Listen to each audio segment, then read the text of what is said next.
Assalamualaikum warahmatullahi wabarakatuh.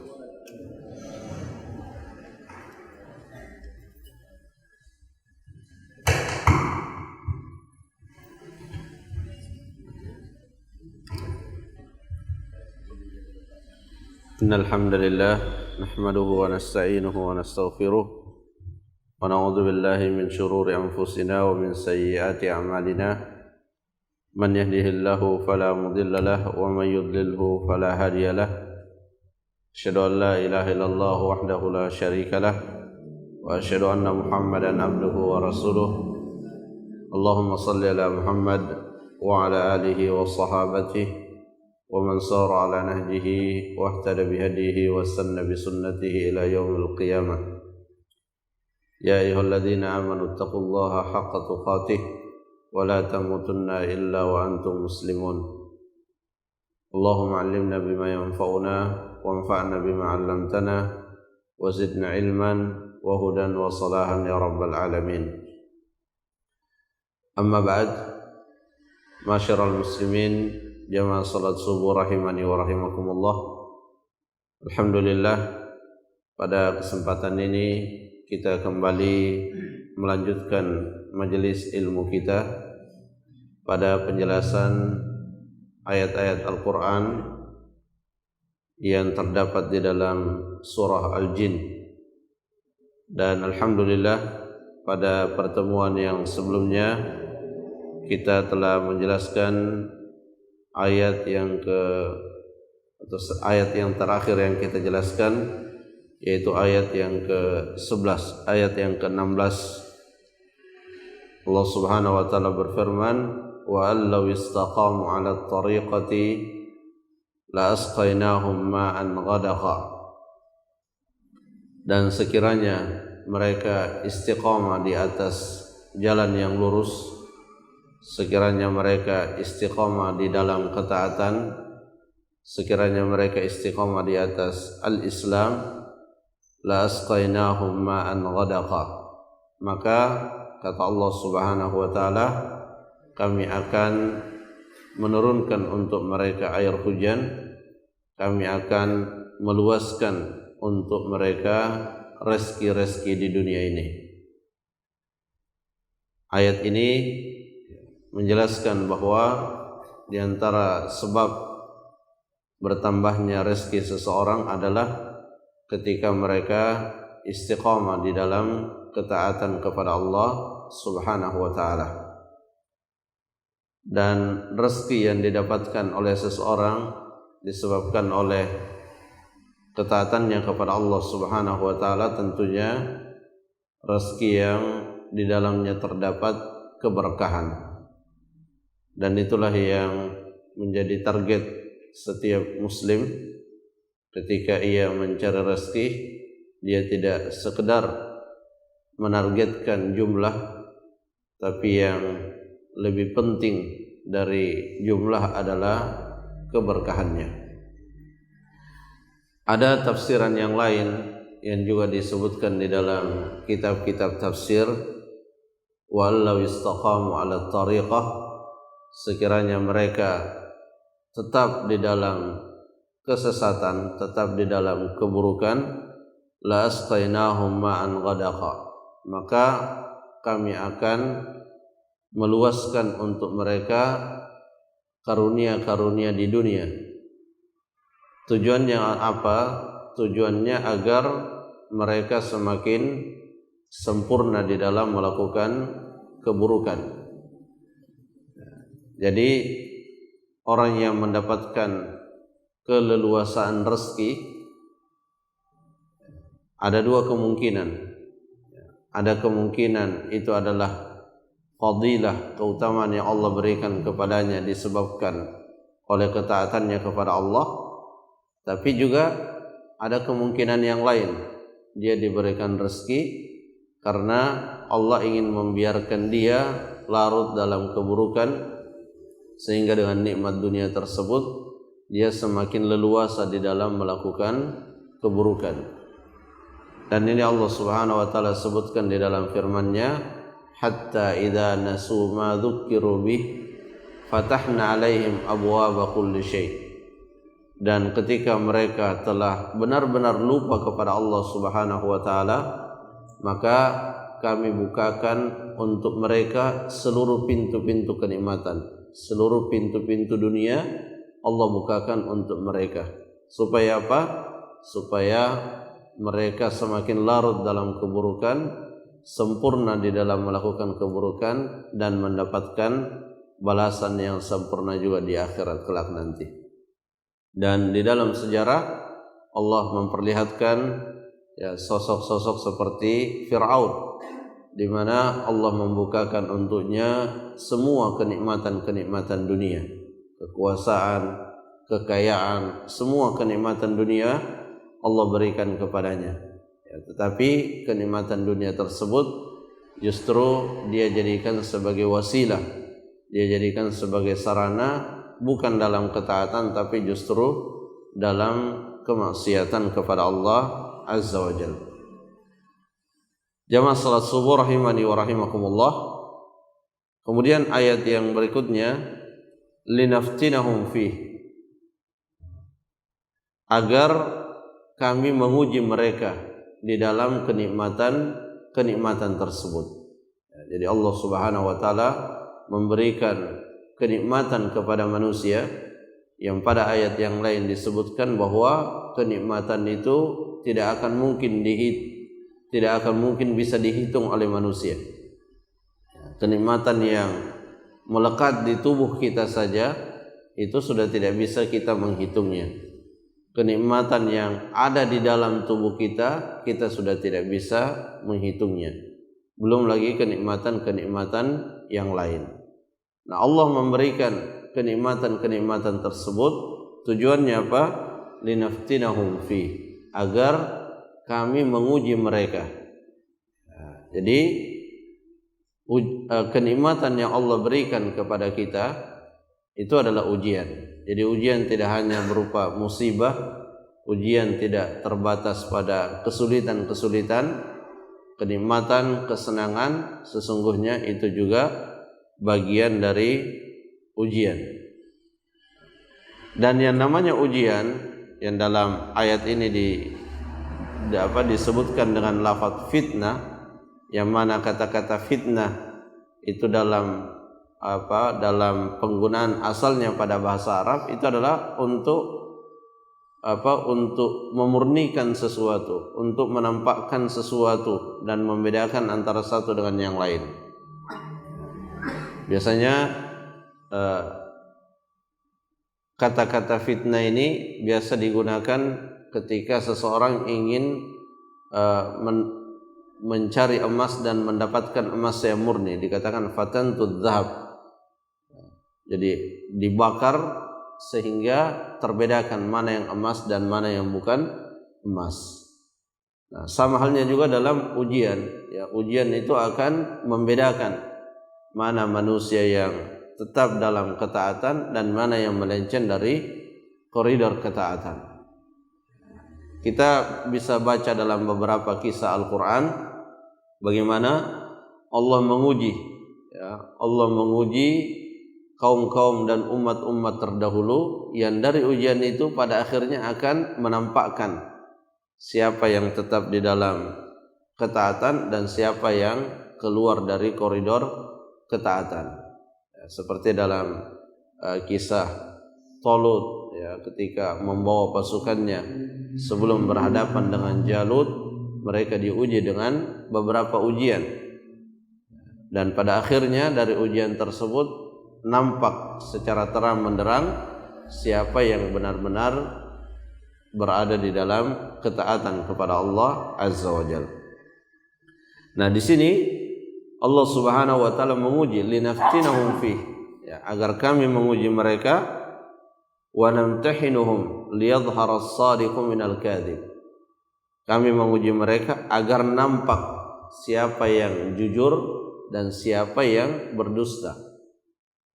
Karena secara ucapan manusia bebas mengucapkan dan mengklaim pada dirinya kebaikan. Manusia bisa mengatakan saya orang baik, saya membawa petunjuk. Kalau itu yang menjadi patokan, maka tidak ada manusia yang buruk. Sehingga dibutuhkan yang namanya ujian agar dinampakkan siapa yang perbuatannya sesuai dengan ucapannya dan siapa yang perbuatannya bertolak belakang dengan ucapannya. Wa man yu'rid an dzikri rabbih yaslukhu 'adzaban sa'ada. Dan siapa yang berpaling dari mengingat Tuhannya, yaslukhu 'adzaban sa'ada, maka dia akan dimasukkan ke dalam azab yang sangat berat dan sangat pedih. Di dalam penjelasan ayat ini, Syekh As-Sa'di rahimahullah mengatakan, man a'rada an dzikrillah, siapa yang berpaling dari mengingat Allah, alladzi huwa kitabuh, yang mana zikir yang terbesar itu adalah Al-Quran. Jadi tidak mungkin seorang hamba itu berzikir dalam arti yang sebenar-benarnya kecuali dia dekat kepada Al-Quran. Al-Quran itu adalah zikir. Di antara nama Al-Quran itu adalah zikir. Inna nahnu nazzalna dzikra wa inna lahu lahafizun. Sungguhnya kamilah yang menurunkan az-zikr, yaitu Al-Quran, dan kami pula yang menjaganya. Sehingga ketika seorang muslim ingin menjadi hamba yang berzikir, maka dia harus dan wajib baginya untuk dekat kepada Al-Quran, baik dalam arti membacanya, kemudian mengamalkannya, ya, memahaminya dengan benar dan mengamalkannya. Ibnu Qayyim rahimahullah ketika menjelaskan tentang orang-orang yang memboikot Al-Quran, itu disebutkan ada beberapa model seseorang memboikot Al-Quran. Ya, dan ini Nabi SAW,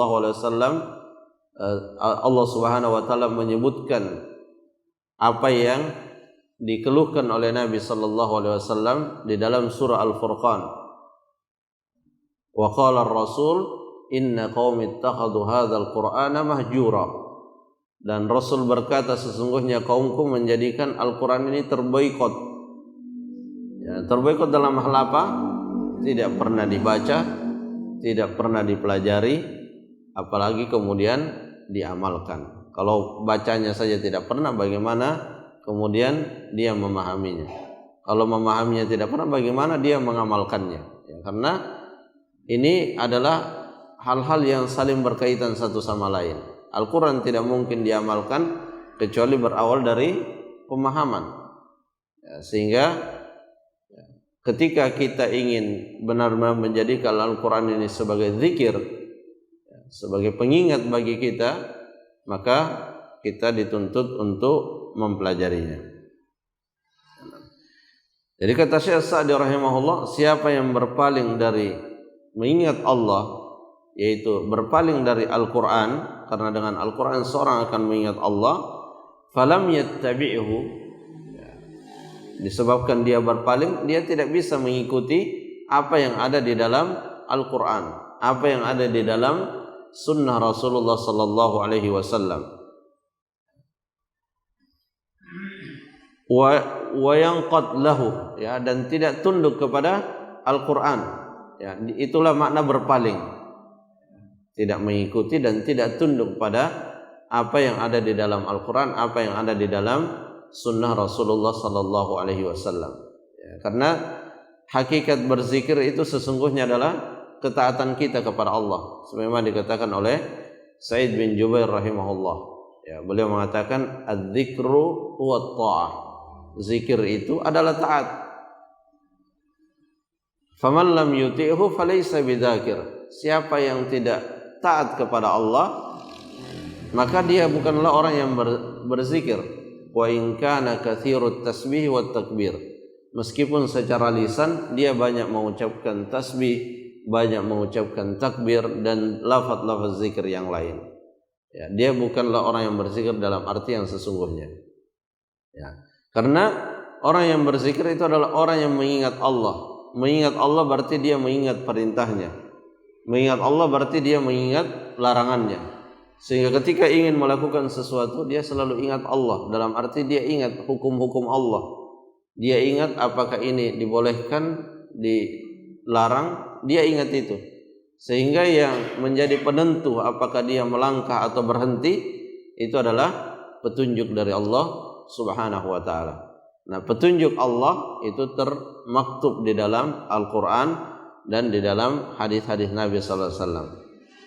Sehingga ketika seseorang berpaling dari petunjuk tersebut, berpaling dari Al-Qur'an, berpaling dari sunnah Nabi sallallahu alaihi wasallam, maka konsekuensinya yaslubhu adzaban sa'ada. Allah akan memasukkannya pada azab yang pedih, karena sudah pasti jalannya tidak akan benar. Ketika berpaling dari Al-Quran, berpaling dari sunnah Nabi sallallahu alaihi wasallam, pasti jalannya tidak akan benar. Kalau jalannya salah di dunia ini, maka di akhirat nanti yaslubhu adzaban sa'ada. Dia akan dimasukkan ke azab yang sangat pedih. Jamaah rahimakumullah, dan ketika kita berbicara tentang Al-Quran, berbicara tentang hadis Nabi sallallahu alaihi wasallam, maka kita juga harus memperhatikan bahwa memahami Al-Quran, memahami hadis Nabi sallallahu alaihi wasallam itu membutuhkan penjelasan-penjelasan. Jadi kita tidak bisa membaca Al-Quran kemudian langsung memahaminya, membaca hadis langsung memahaminya. Ada ayat-ayat tertentu, ada hadis-hadis tertentu yang ketika kita membacanya kita membutuhkan penjelasan. Penjelasan siapa yang kita jadikan sebagai rujukan? Maka penjelasan yang kita jadikan rujukan itu adalah penjelasan Rasulullah sallallahu alaihi wasallam dan murid-muridnya Rasulullah sallallahu alaihi wasallam, yaitu para sahabat. Dan itu sampai kepada kita secara bersanad. Rasulullah mengajarkannya kepada sahabat, sahabat mengajarkannya kepada tabi'in, tabi'in mengajarkannya kepada tabi'ut tabi'in, demikian seterusnya hingga kemudian tertulis di dalam kitab-kitab para ulama.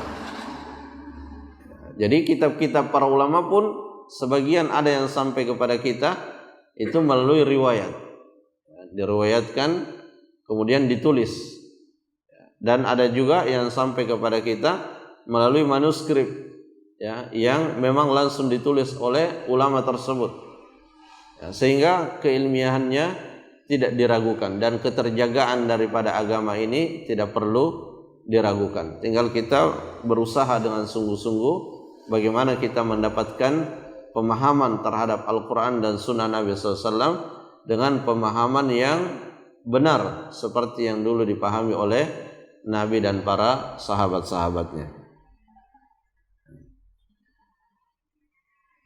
Di ayat yang lain Allah Subhanahu wa taala berfirman, "Wa may ya'shu an dzikrir rahmani nuqayyid lahu syaitanan." Kalau di sini disebutkan siapa yang berpaling dari mengingat Allah Subhanahu wa taala, berpaling dari Al-Qur'an dan Sunnah, maka akan dimasukkan ke azab yang pedih. Di ayat yang lain disebutkan, "Wa may ya'shu an dzikrir rahman," siapa yang berpaling dari mengingat Ar-Rahman, mengingat Allah Subhanahu wa taala, nuqayyid lahu syaitanan. Kalau yang ayat yang di surah Jin ini menjelaskan balasan yang akan didapatkan di akhirat, sedangkan di ayat yang baru saja kita sebutkan itu berkaitan dengan alasan yang akan didapatkan di dunia. Apa itu? Nuqayyid lahu syaitanan, akan diikatkan pada dirinya syaitan.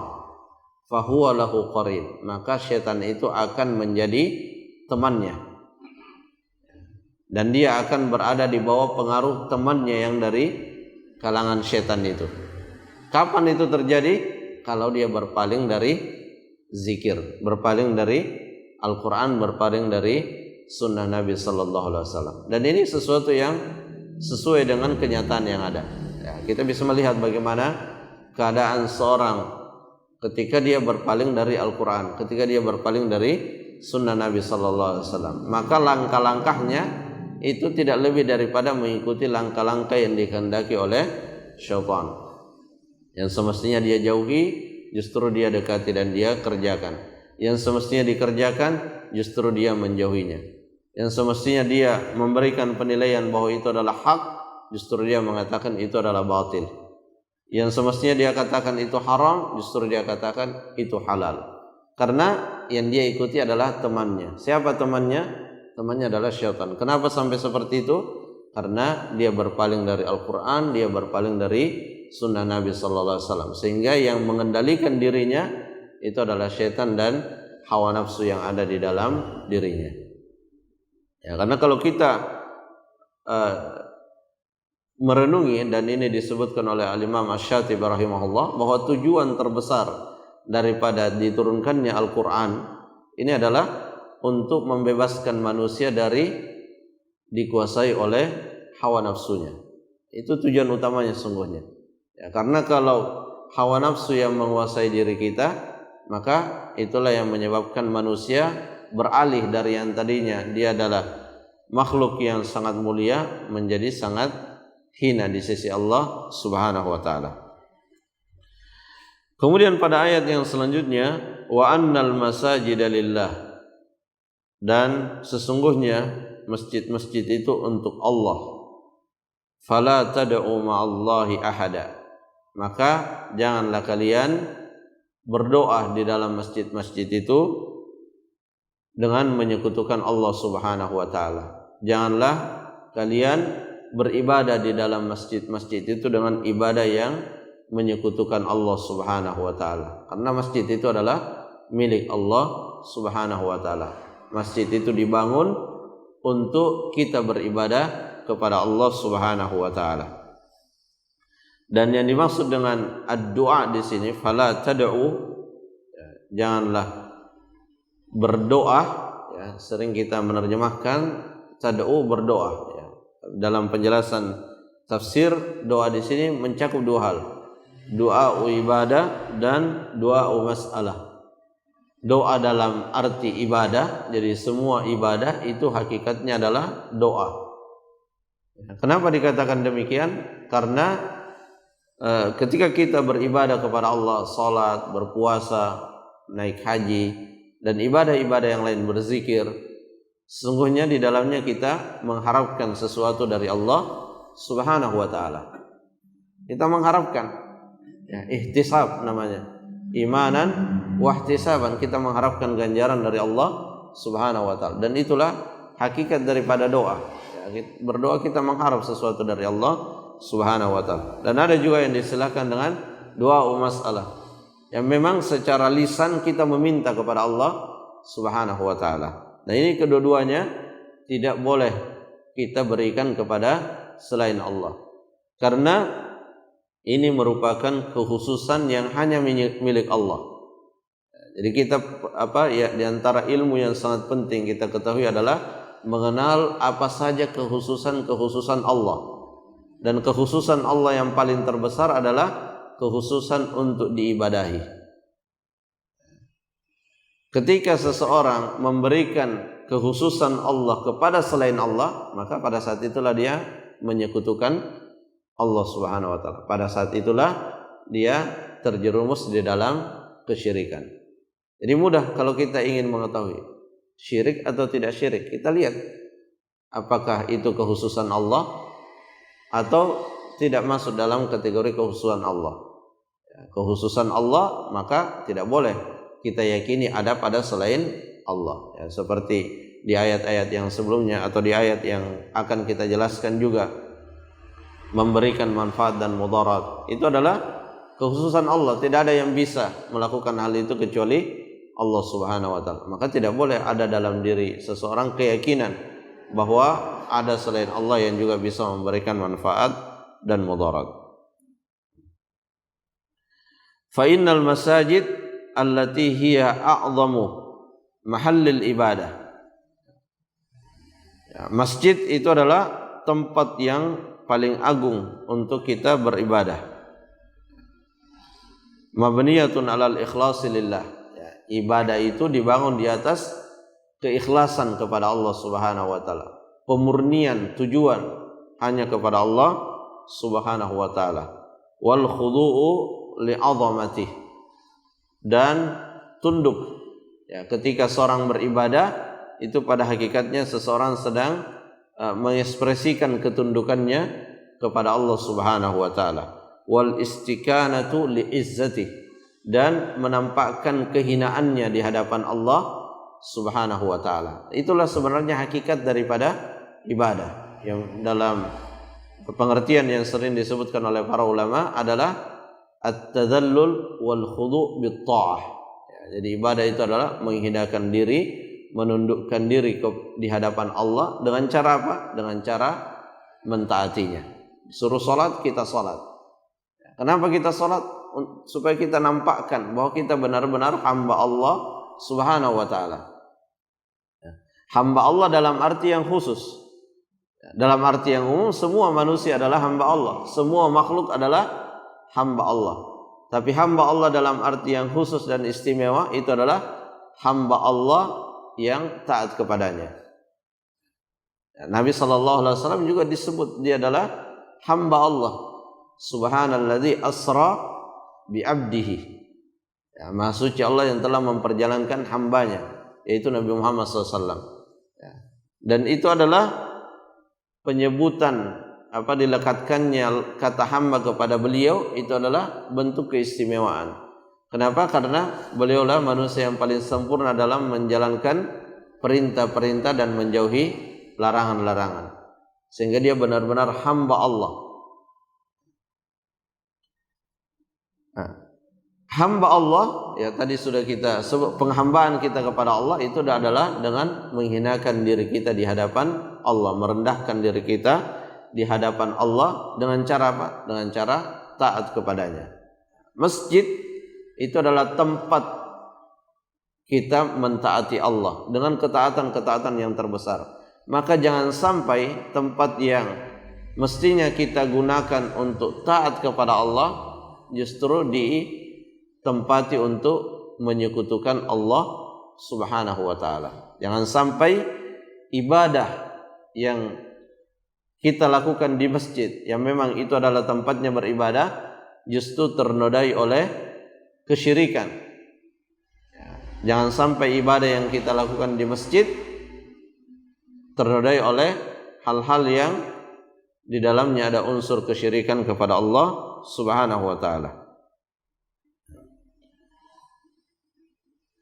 Kemudian ayat yang berikutnya, wa annahu lamma qama Abdullah yad'uhu, dan ketika hamba Allah berdiri, hamba Allah yang dimaksud di sini adalah Rasulullah Muhammad sallallahu alaihi wasallam. Wa annahu lamma qama Abdullah yad'uhu, ketika hamba Allah yaitu Rasulullah sallallahu alaihi wasallam berdiri, yad'uhu, dia berdoa kepada Allah Subhanahu wa taala, dia beribadah kepada Allah Subhanahu wa taala, dan di antara ibadah yang beliau lakukan sebagaimana yang dimaksudkan oleh ayat ini adalah wa yaqra'ul Qur'an, dan beliau membaca Al-Qur'an, kadu yakununa alaihi libada, maka hampir-hampir kadal jin min takathurihim alaihi an yakunu alaihi libada. Hampir-hampir karena Nabi pada saat membaca Al-Quran, maka para jin berkumpul untuk mendengarkan Al-Quran tersebut. Dan dalam ayat ini dikatakan hampir-hampir mereka seperti bertumpuk-tumpuk, saking banyaknya ingin mendengarkan ayat Al-Quran. Hirsan ala sama'i ma ja'a bihi minal huda, karena kegigihan mereka untuk mendapatkan apa yang dibawa oleh Nabi sallallahu alaihi wasallam berupa petunjuk. Jadi ini adalah wujud daripada makhluk yang telah mengetahui betapa berharganya petunjuk itu. Sama juga di kalangan manusia, ketika mereka telah mengetahui betapa berharganya petunjuk itu, maka dia akan mencarinya. Meskipun harus menghadapi kesulitan-kesulitan, dia akan mencari petunjuk itu, karena dia tahu petunjuk itu, dia tahu nilai daripada petunjuk itu. Karena kalau kita baca biografi para ulama, bagaimana para sahabat ketika mencari ilmu, maka kita akan mendapatkan perkara-perkara yang sangat menakjubkan.